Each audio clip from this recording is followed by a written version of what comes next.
Hi, my name is Richard Crawford, host of Supply and Demand, an enlightening webcast show that will delve into the dynamic world of the global supply chain, where we navigate through the complexities, disruptions, and innovations that shape this vital network of interconnected businesses. From sourcing raw materials to delivering finished products, we uncover the challenges that arise at each stage and explore the strategies for optimizing efficiency and sustainability. And each week, we'll highlight and discuss a specific supply chain event. And I'll be joined in each episode by my co-host and resident supply chain expert, founder and CEO of the Atlas Network, Kerim Kfuri. Hey, Kerim, how you doing, buddy? Hey Richard, how are you? So excited to be on this show. Yeah, it's exciting stuff. Now, why don't you tell me and our audience a little bit about you and the Atlas Network? Sure, thank you. My company is called the Atlas Network. My name is Kerim Kfuri. Started this company in 2005 as a global supply chain solutions company. And our real focus here and goal is to pretty much help our customers, SMBs, small, medium businesses, navigate the difficult waters of global supply chain, which has so many different areas of pitfalls and areas that really must be looked at extremely carefully, and primarily because these businesses may not have the resources to do so. So we basically take them through the entire life cycle, from the supplier vetting process, the oversight and manufacturing process, quality control, import, shipping, delivery, fulfillment, and then reorders. And we know that in the global landscape today, nothing is more important or talked about than global supply chain, how to manage it, how to navigate these waters. And fortunately, we've been doing it for almost 20 years now. So it's an exciting time in supply chain, and glad to be a part of this great show that's talking about it and educating people every episode on what to look for. And thanks for having me on the show, and excited to be a part of it. Thanks, Kerim. I'm looking forward to co-hosting with you in each episode, but we're also going to have a guest on in each show to talk about a chosen topic. And I'm kind of excited with the format, because it'll be in the format of 3 questions being asked within and answered within 5 minutes. So that's kind of exciting. It's almost like a lightning round. Now, for the first episode, Kerim, this first episode we have to do, you are actually in the hot seat. Right. And there will be a stopwatch for each episode. So why don't we just go ahead and get started? I'll get the stopwatch started now, and you have 5 minutes. The first question: what do you envision as far as decarbonization of global supply chain as it relates to the recent COP28 conference? And now, your answers here are going to be very near and dear to my heart, because I, as the host of a television show about sustainability and ecotourism, I have a real interest in this. So up you go.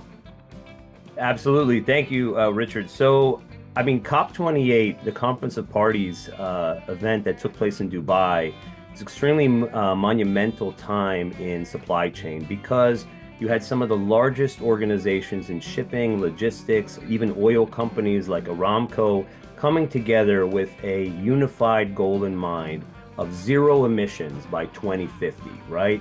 And we know that the level of emissions and pollution that's created through global supply chain, if you were to categorize that as a country, just the industry, it would be the 8th largest contributor to greenhouse impacts and effects. So it's very, very detrimental to the environment. And everybody is concerned around how to remediate this, from the manufacturing side, the shipping and logistics side, the oil and fossil fuel industry, and so forth. So, I really believe that there's a lot of innovations that are going to be taking place. There were many, many things talked about at COP28, including things like beginning with the green corridors. These are very, very long routes between, like, let's say, Shanghai and California, where a significant amount of emissions are being put out.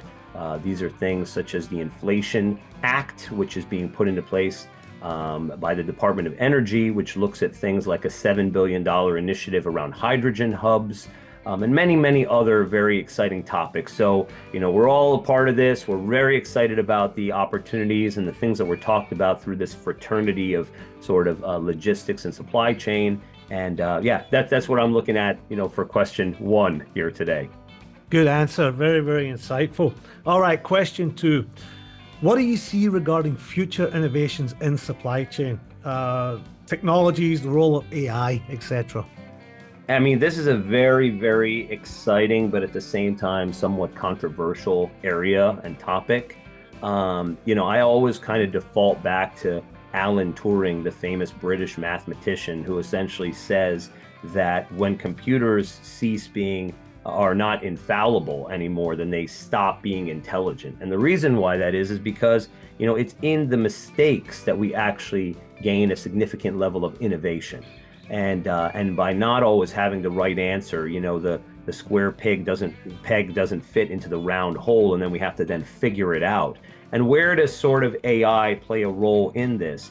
I think it's this combination of just, human interaction and technology coming together in a way that benefits mutually, and that it's not an all or none situation, which I think there are some proponents of, that AI is just going to solve everything, supply chain or anything else in this world. And I think it's really more of a collaborative effort between technology and humans that will give us the best outcome in this way. So a level of tempering this. For me and supply chain, I'm very excited about some of the opportunities that organizations like Alibaba are doing. We are the first US-based verified supplier of Alibaba, and in partnership with Alibaba. And so, for example, they do things such as Smart Assistant or different kinds of digital captures where you take a picture of something, it scours the entire database of Alibaba vendors and brings back specifically vendors that match up to those kinds of image searches without you having to search for thousands of listings. Also other opportunities such as digital ideation, where essentially instead of spending months and months working with design firms or engineering firms, you could use software such as Mid-Journey. You can basically put in some keywords, some colors, some things you're interested in, and in a very short period of time, digitally produce renderings of the kinds of products you want to produce, and then be able to quickly send that off to a factory so prototypes can happen. So it cuts that time down. So really, I guess my exciting take on AI is how it's going to improve efficiency and innovation, and more so than how it's going to just, let's say, take over everything. Yeah. So that's just in a nutshell. I know we got a quick show here, but AI is a very important topic, and a lot to discuss in that. Well, let's try and get this last question in within that 5 minutes. What are you and your company doing to assist your clients regarding managing the global supply chains better? Yeah, I mean, this one really, in my opinion, comes down to education. Customers just need to know what is possible, and they also need to know where the difficulties lie. It is our job at the Atlas Network, and through everything that I do, kind of through social media and lecturing and things of that nature, to spotlight this and to basically bring certain levels of best practices, learned through being in the trenches for 20 years, bringing different perspectives and levels of education, because we've worked with, thousands of suppliers and millions of products through the years. And really to be able to impart that knowledge, because we know that through knowledge is power. And so that's really the key here, I think, more than anything else, to really help customers avoid pitfalls by giving them proper tools, education, knowledge, and best practices. So I don't know how I am on time, but that's as quick. I think you've actually just about got it in on time. I did it? Wow, well I can't believe it. Maybe a tiny little bit over. We'll my see. God. Now all of that really insightful, really, really fascinating information. Actually, you've made the supply and demand industry fascinating, Kerim. Fantastic. I know, it's about time. It took around, maybe 50 years for supply chain to become exciting, but apparently now, it is. So we're happy to be a part of it. So of course. Well, look, thank you. And I want to thank the ladies and gentlemen for watching and listening today.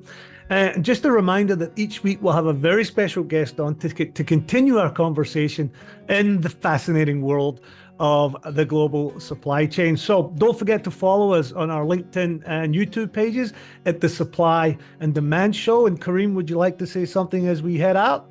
I mean, I'm just excited to be a part of this show. It's going to be great. Looking forward to having great guests on here. And, obviously, if anybody needs any help with global supply chain, we're located at theatlasnetwork.com. And, just excited to be a part of this show with you, Richard, every episode.